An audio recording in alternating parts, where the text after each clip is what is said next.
Maria, Sarah, and Chanel.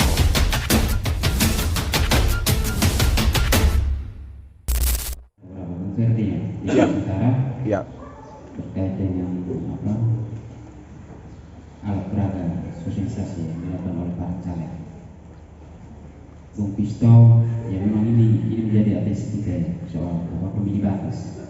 Pemilih batas ini juga kita harus hati-hati karena kita ambil contoh, jangan pilih kita dimulai cukup di lokasi itu memang wilayahnya cukup berbaur dengan masyarakat TPS.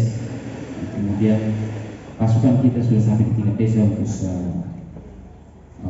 melakukan identifikasi terhadap pemilih di wilayah-wilayah batas, lebih di kurang lebih 20 desa di kecamatan Minahati. Dan untuk kita juga dengan warga negara sebagai warga negara asing. Kalau kita lihat di lokasi wilayah itu di Korea Timur yang berpotensi, kemudian warga negara, bukan warga negara asing, tetapi warga negara Indonesia yang bekerja di Timor Leste, tetapi cari kerja di Timor Leste tapi masih warga negara Indonesia.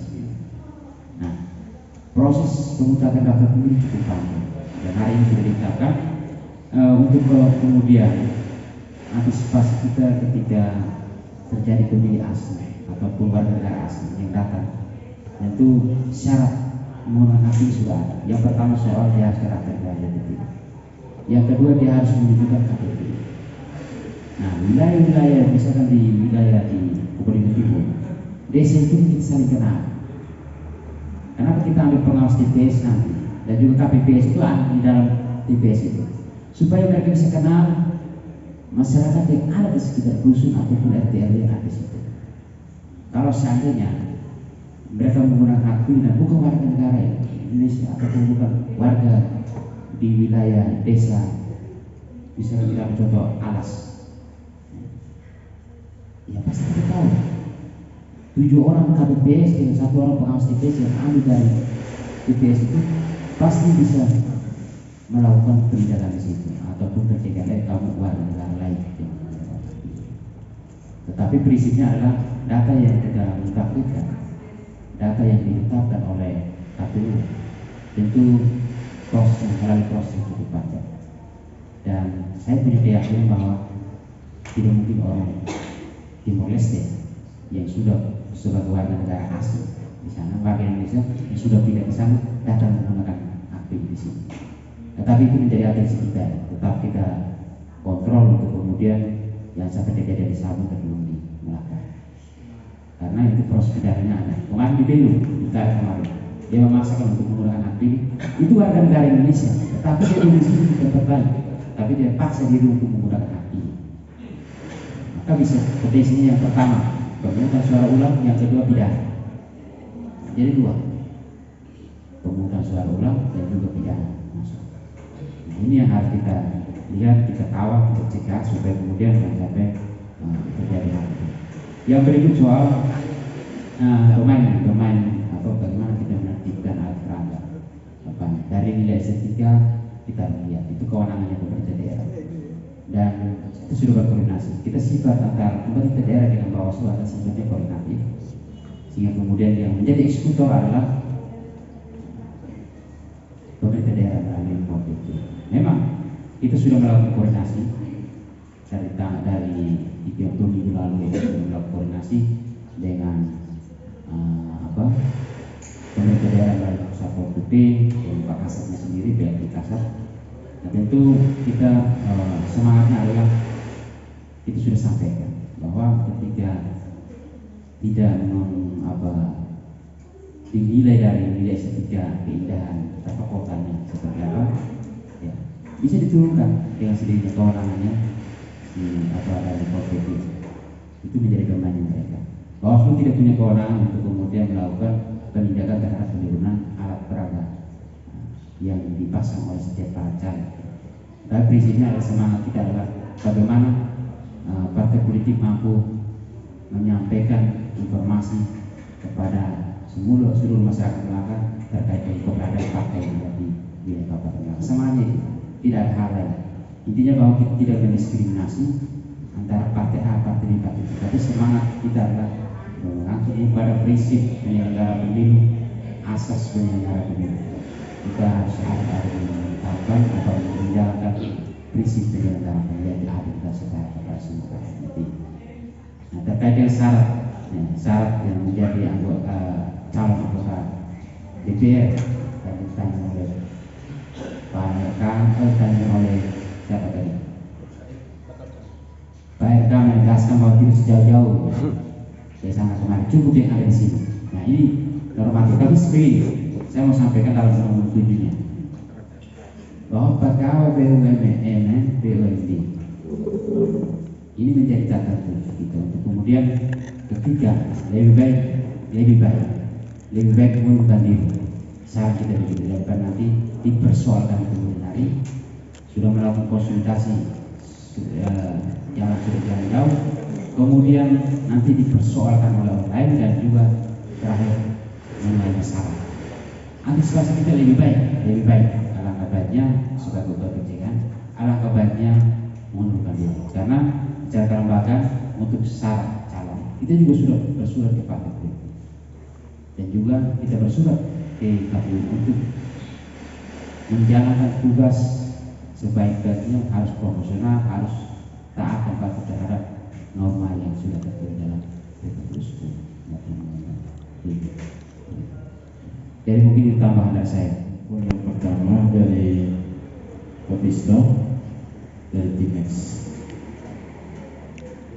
terkait dengan masukan yang disampaikan tadi tentu menjadi atensi kami, sehingga pada saat hari H kami terus meningkatkan koordinasi dengan tentu Bawaslu dalam hal ini sehingga bisa memperketat wilayah-wilayah yang menjadi wilayah prioritasan.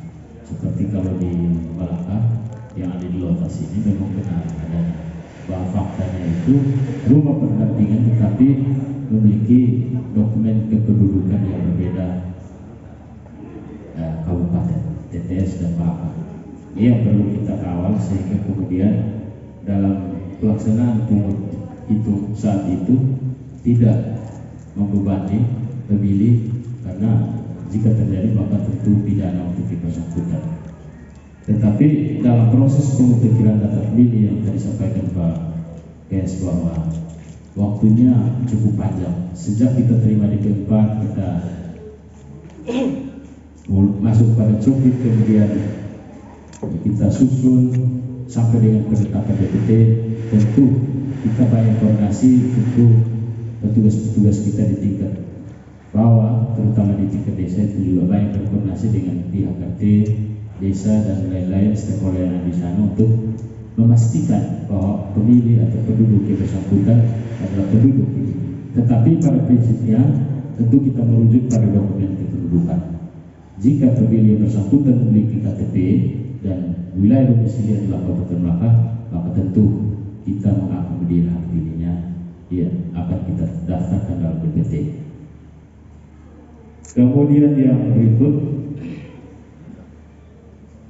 dari Pak Firdi terkait dengan baliho.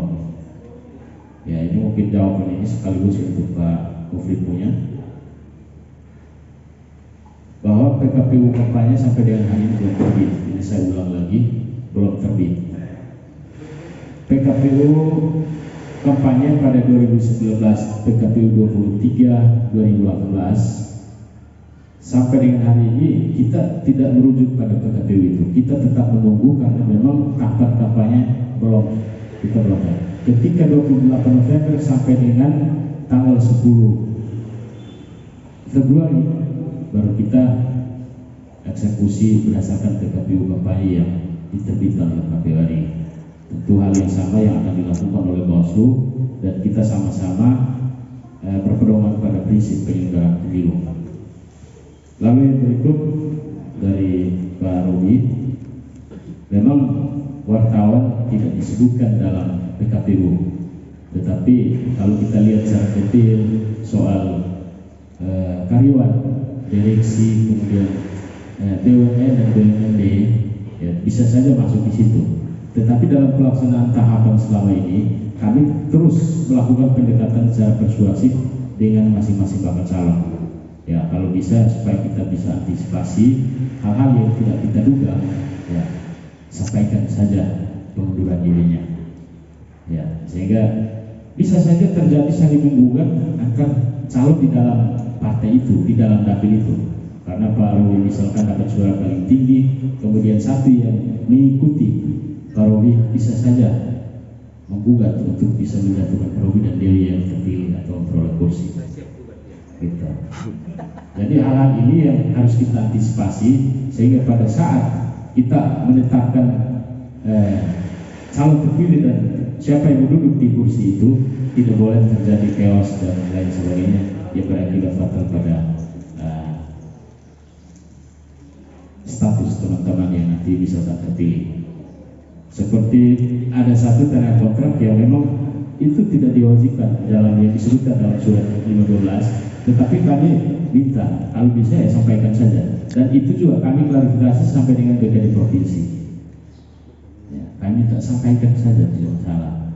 Kalau saya punya niat untuk menjadi calon, ya apapun yang terjadi itu harus disampaikan. Ya, antisipasinya seperti tadi. Lalu yang berikut, Pak Novi, lagi-lagi Pak Novi, bahwa PKPU kampanye memang belum terbit, dan kita terus menunggu. Ya, memang banyak pertanyaan dari rekan-rekan wartawan baik di KPU maupun ketika datang ke Bawaslu. Tetap di KPU, saya sengaja level saya bilang itu kan domainnya Bawaslu atau domainnya pemerintah daerah. Jika dari sisi estetika itu melanggar tata kota atau keindahan kota. Nah, sekarang kan memang pemerintah daerah mesti ambil langkah-langkah itu sebelum kita masuk pada tahapan kampanye untuk Bawaslu ambil langkah-langkah. Kalau di KPU memang kita hanya memfasilitasi peserta pemilu dengan titik-titik kampanye, terutama titik-titik baliho yang harus dibuat. Kemudian kampanye melalui sosial media itu juga memang kita harus merujuk pada PKPU-nya. Ya. Saya kira itu beberapa hal yang menjadi catatan dan respon dari saya.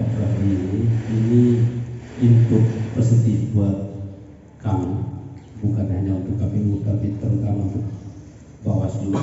Karena teman-teman, selama ini regulasi yang dibuat baik itu PKPU ataupun Bawaslu itu penekanannya lebih kepada masa kampanye, sementara pijakan kita untuk mengurus baliho atau metode sosialisasi sebelum masa kampanye itu sampai sekarang belum diatur, sehingga ini menjadi input bagi kita. Mudah-mudahan ke depan penyelenggaraan pemilu baik itu di kampanye. Jadi terima kasih Pak Budi, mungkin itu yang bisa saya respon. Saya kembalikan.